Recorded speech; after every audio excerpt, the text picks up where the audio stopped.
taala. Bismillahi masyaallah la yasuqul khaira illallah. Bismillahi masyaallah la yasrifus su'a illallah. Bismillahi masyaallah ma kana min ni'matin faminallah. Bismillahi masyaallah la haula wala quwwata illa billah.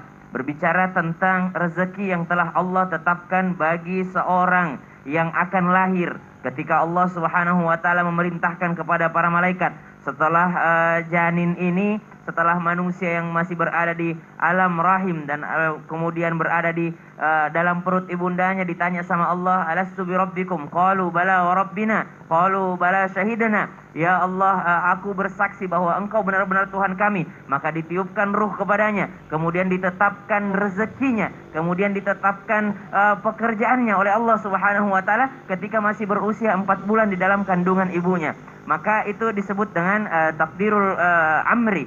Urusan-urusannya telah ditetapkan oleh Allah Subhanahu wa taala. Namun jangan salah paham, ternyata takdir itu ada namanya malam Lailatul Qadar.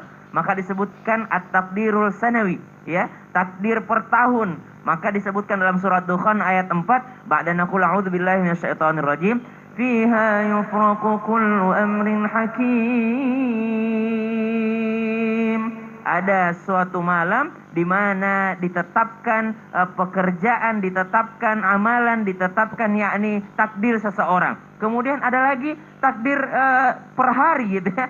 Maka dalam Al-Qur'an disebutkan dalam surah Ar-Rahman ayat 29, ba'da naqul a'udzubillahi minasyaitonir rajim, yas'aluhu man fis samawati wal ard, kullu yawmin huwa fi sya'n. Tiap hari manusia meminta kepada Allah Subhanahu wa taala, maka sibuknya Allah Subhanahu wa taala dalam mengurusi manusia. Bukan berarti sibuknya Allah keteteran, enggak, tapi Allah saking cintanya kepada manusia. Maka subhanallah, kalau ditanyakan, ada orang 50.000 tahun semenjak daripada dunia ini diciptakan sudah ditetapkan rezekinya. Lalu kenapa mereka mengambil jalan yang haram? Karena mereka tidak mengetahui bahwasanya mau halal, mau haram, rezekinya segitu-segitu aja.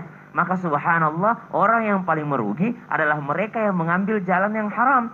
Misal Allah sudah tetapkan umur kita 70 tahun dengan rezeki 1 triliun. Mau lewat yang halal, mau lewat yang haram, sama-sama 1 triliun. Maka mereka yang paling merugi adalah mereka yang mengambilnya lewat jalan yang haram. Karena lewat jalan yang halal pun sebenarnya dapat, cuma mereka mau jalan singkat, ada orang-orang yang mau jalan pintas, maka subhanallah mengambil jalur yang haram, sehingga yang merugi mereka sendiri, karena ternyata rezeki kita sudah ditetapkan oleh Allah Subhanahu wa taala, dan kita sebagai manusia akan bertanggung jawab di hadapan Allah Subhanahu wa taala. Apakah Allah yang takdirkan saya Ustaz menjadi seorang pekerja yang bekerja di jalur yang haram? Oh tidak. Allah juga memberikan kebebasan kepada manusia untuk memilihnya. Allah juga memberikan pilihan kepada kita A, B, C, D. Kalau dia mengambil jalur A, dia akan mendapatkan ini. Kalau dia mengambil jalur B, akan mendapatkan ini. Dia mengambil jalur yang lain, dia akan mendapatkan ini. Intinya adalah di mana Allah Subhanahu wa taala menguji manusia di dunia ini untuk bisa memilih apakah kita memilih masuk surga atau kita memilih malah masuk ke murkanya Allah Subhanahu wa taala. Nauzubillahi min dzalik. Nauzubillahi min dzalik. Jadi kalau kita bicara masalah tentang rezeki itu benar gitu aja.